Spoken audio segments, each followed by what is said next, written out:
Salut tout le monde, j'espère que vous allez bien. Aujourd'hui on est le 8 avril et je suis à Hirson. Pourquoi Hirson? Eh bien parce que je vais partir pour une petite randonnée d'une centaine de kilomètres et j'ai envie de vous emmener avec moi. Alors je vais filmer, prendre des photos, prendre des images et vous partager tout ça. Et en même temps j'ai envie, parce que je suis conteur quand même, j'ai envie de vous raconter des choses et je vais vous parler de qu'est-ce que c'est être conteur et des conteurs à travers le monde. Allez, on se met en route? Évidemment, pour cette aventure, je ne serai pas seul, je serai accompagné de Kermiton, qui a déjà pris place dans mon sac. Salut! Pour sortir d'Hirson, eh bien, on est sur une voie cyclable, juste à côté d'une route, bon, a priori pas très agréable, mais on a quand même la chance d'être accompagné par tout un parterre de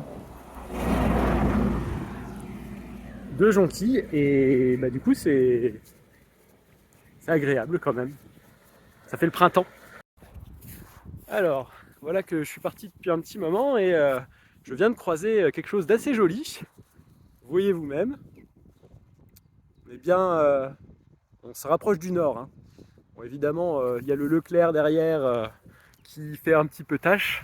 Mais ouais, ce bâtiment-là, il est très sympa, je trouve. Ouais, il est sympa.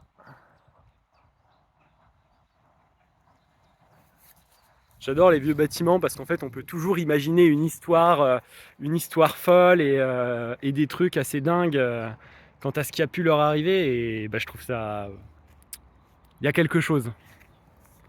Alors, j'ai plus d'informations sur le bâtiment que j'ai croisé tout à l'heure. Je profite d'une petite pause pour partager ça. Alors, c'était une tour d'aiguillage. En fait, il y avait tout un échangeur pour que les trains puissent changer de ligne de rail. Et donc, en fait, ça, c'était la tour d'aiguillage qui permettait de contrôler, en fait, donc il y avait une plateforme rotative, sur laquelle les trains se mettaient, puis qui modifiaient leur trajectoire. Et donc, cette tour-là servait à contrôler, en fait, bah, le fait de faire tourner les trains, etc., et de modifier les aiguillages de toute la plateforme un peu. Bah, c'était du transport de commerce, en fait. Donc, c'était pour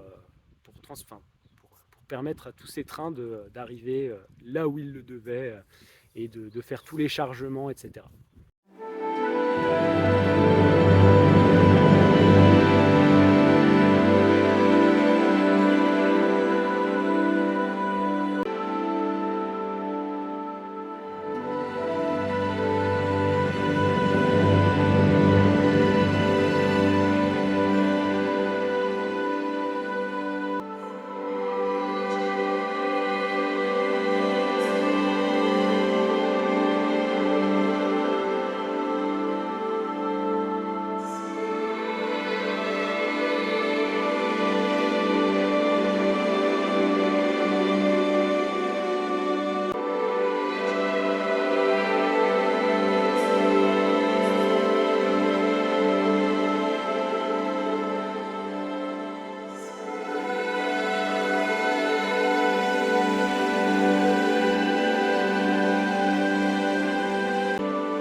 Nous voilà arrivés le soir. La vue est très sympa. La vue est très sympa. Attendez, je vous montre ça. Hop. Toc.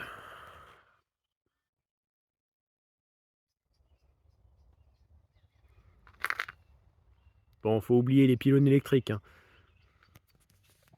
Mais voilà, c'est une petite vue sympa et j'en ai eu plusieurs des comme ça depuis tout à l'heure. Vous voyez que je n'ai pas de sac à dos, c'est normal. J'ai posé le campement dans un pré, dans un champ, enfin, ou en bordure d'un chemin, quoi. Et puis là, je suis parti me faire une promenade parce que ça fait du bien aussi de marcher sans son sac. Et, euh, et voilà. Alors, je vais profiter de cette petite promenade pour revenir sur quelque chose que j'évoquais. C'est quoi être conteur? Alors, être conteur, c'est plein de choses, bien sûr. En tout cas, je vais vous donner mon interprétation et ma vision des choses, hein. Ça n'engage que moi. Le conteur, de manière très littérale, c'est celui qui va raconter des contes. Donc quand je dis contes, c'est des histoires qui sont issues de la tradition. Je regarde parce que j'ai l'impression de voir des flashs. Je me demande s'il n'y a pas un orage, mais lointain.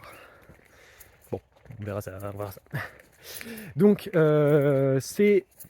donc les contes, ce sont des histoires qui sont issues de la tradition. Par exemple, les contes des frères Grimm, ils sont allés chercher des histoires un peu partout dans l'Allemagne et ils les ont retranscrites, alors, eux, ils sont passés par l'écrit du coup, ils les ont un peu figées en fait, ce qui fait qu'aujourd'hui on peut retrouver ces légendes locales, etc. Alors, je ne vais pas forcément rentrer dans la différence entre les contes, les légendes, etc. Mais voilà, un conte, c'est une histoire, parce que oui, c'est une histoire qui est devenue un peu une tradition en fait.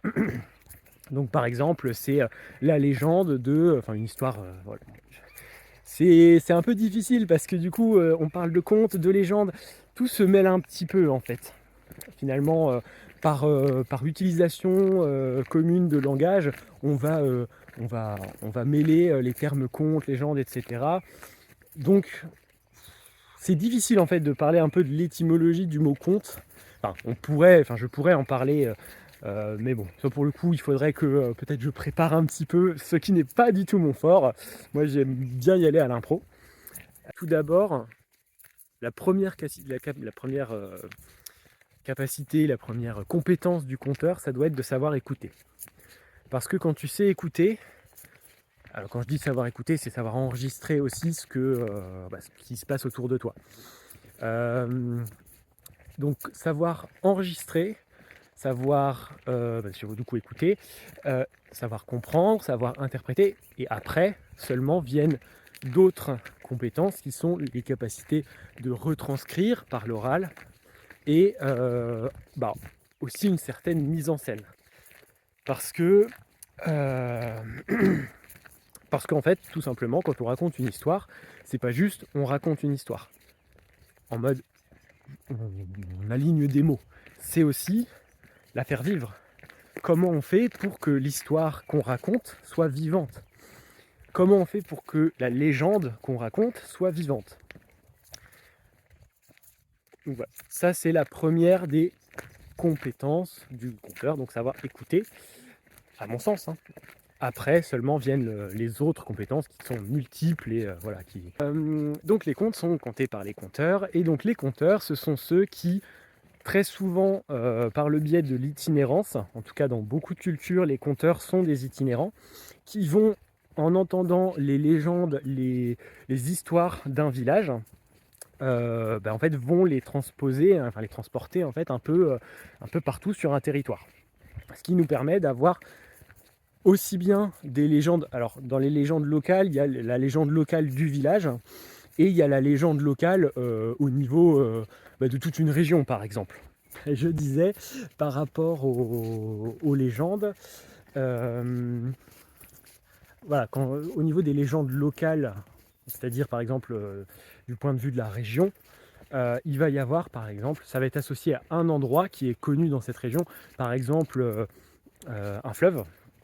On entend souvent des histoires, il y a beaucoup d'histoires comme ça en France, avec des chevaux qui vivent dans le fleuve, qui sortent du fleuve et qui entraînent les enfants, qui entraînent les imprudents, qui montent sur leur dos et qui les noient, qui les mangent a priori, enfin, selon les versions, hein. On a le cheval malais, on a les... Alors c'est un patois, donc je serais incapable de le prononcer, mais je crois que c'est dans la Garonne. Et donc, à travers ce point d'ancrage local, ça va se répartir un peu dans toute une région. Alors, d'un village à l'autre, la légende va varier un petit peu, mais bah forcément, les conteurs, quand ils vont retranscrire, quand ils vont changer de région, ils vont retranscrire une légende, ils vont pas toutes les faire.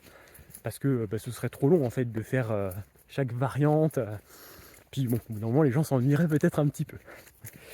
Donc voilà, donc le conteur, c'est celui vraiment qui va transmettre en fait ses contes et ses légendes locales à plus ou moins grande échelle, hein, parce qu'il y a aussi des conteurs qui sont associés à un village. Par exemple, ça peut être l'ancien du village qui a le rôle de conteur et qui du coup va raconter les légendes des ancêtres pour que les jeunes générations n'oublient pas les ancêtres en fait. Et donc pour revenir à mon idée première, qui était de définir un peu ce que c'était un conteur. Un conteur, c'est avant tout un passeur d'histoire qui peut prendre, alors ça peut prendre bien des formes. Quand je dis conteur, c'est conteur au sens large. C'est pas le conteur, voilà, le conteur un peu pur. Les troubadours sont des conteurs. Pour ceux qui... Troubadour, c'est dans le sud du pays, Languedoc. Trouvert, c'est la même chose, Languedoil. Voilà, c'est du coup sud et nord de la France, quoi. Donc les troubadours, trouvères vont être des conteurs. Les conteurs, évidemment, sont des conteurs. Les anciens du village peuvent être des conteurs. Les troupes de théâtre aussi. Alors pas toutes, mais voilà. Les colporteurs aussi sont des conteurs. Parce que les colporteurs, donc eux, ils vont aussi avoir... Alors encore une fois, hein, c'est si on reprend un peu l'étymologie, enfin pas l'étymologie, mais le sens premier où on a utilisé les colporteurs. Donc les colporteurs, avant tout, c'est un peu des marchands ambulants. Et du coup, eux, ils vont, en tout cas dans l'imaginaire collectif, et puis quand j'en discute avec des gens, les colporteurs, c'est ça, ils vont aussi passer les rumeurs, etc. Enfin, en fait, ce qui s'est passé au village d'à côté, parce que les gens n'ont pas forcément l'occasion d'aller au village d'à côté ou 2 ou 3 villages plus loin, en tout cas à une certaine époque.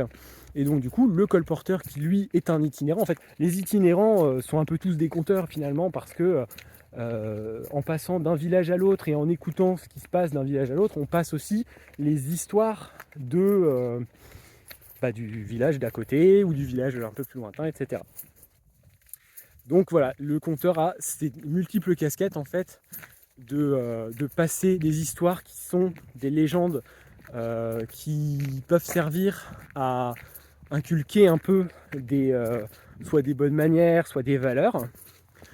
Il va être aussi passeur de l'histoire, comme on l'a tous appris à l'école, l'histoire avec un grand H, plus ou moins romancé hein, évidemment. Et il va être aussi passeur de tout ce qui s'est passé en fait dans les alentours, etc. Voilà, c'est ça un conteur. C'est quelqu'un qui raconte des histoires. Pour faire court, un conteur, c'est quelqu'un qui raconte des histoires et qui les fait vivre, tout simplement. Et sur ces mots, je vais vous laisser parce que là, la luminosité commence à baisser fortement. Il va falloir que je rentre et que je retrouve la tente. Ça va, il fait quand même assez clair. J'espère juste que on ne va pas prendre l'orage sur le coin de la tête.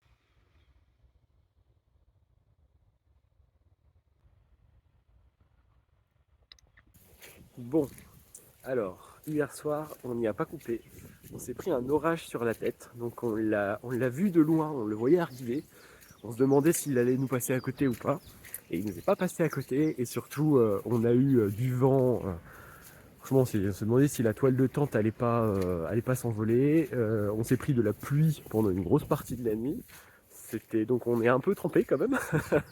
Bon, on est relativement au sec quand même grâce à la tente, mais ouais, c'était une nuit relativement peu reposante pour sa première partie, en moi du moins. Voilà. Et si je dis on, c'est parce que vous avez peut-être entendu sa voix hier, mais il y a un ami qui s'est joint à moi et qui fait la route avec moi. Donc vous verrez peut-être 2 personnes sur les vidéos, ou peut-être de temps en temps une personne qui tient la caméra. Nouvelle péripétie évidemment avec les orages. On était censé traverser un cours d'eau, et en fait le cours d'eau est infranchissable à l'endroit où passe le chemin, et surtout en fait il s'est mis à empiéter sur le chemin. Donc là j'étais obligé d'essayer de trouver un passage. Donc j'ai réussi à trouver un passage dans un champ sur un petit pont. Maintenant il faut que je retrouve le chemin et puis qu'on voit ce que ça peut donner. Voilà le chemin qui passe du coup ici, là, qui remonte. On aurait dû passer ici, tac, et puis continuer sur le chemin là qu'on a fini par rattraper. Alors le passage que vous allez voir, c'est un deuxième ruisseau qu'on a croisé qui lui aussi avait débordé de son lit, et on n'a pas eu le choix, d'autre choix en tout cas, que de passer par un petit passage acrobatique pour le franchir. Allez, on est parti.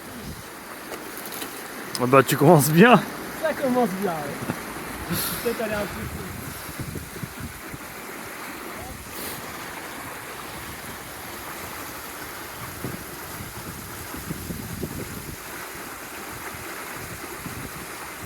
Oh ça va, c'est facile. Ouais. Ouais, ça va le faire.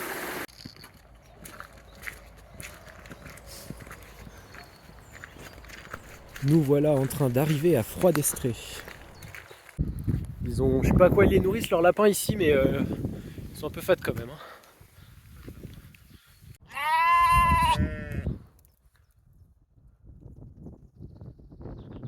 Ils sont vraiment tout petits les autres. Bon allez, hein, on vous laisse. Salut petit téméraire. À une prochaine.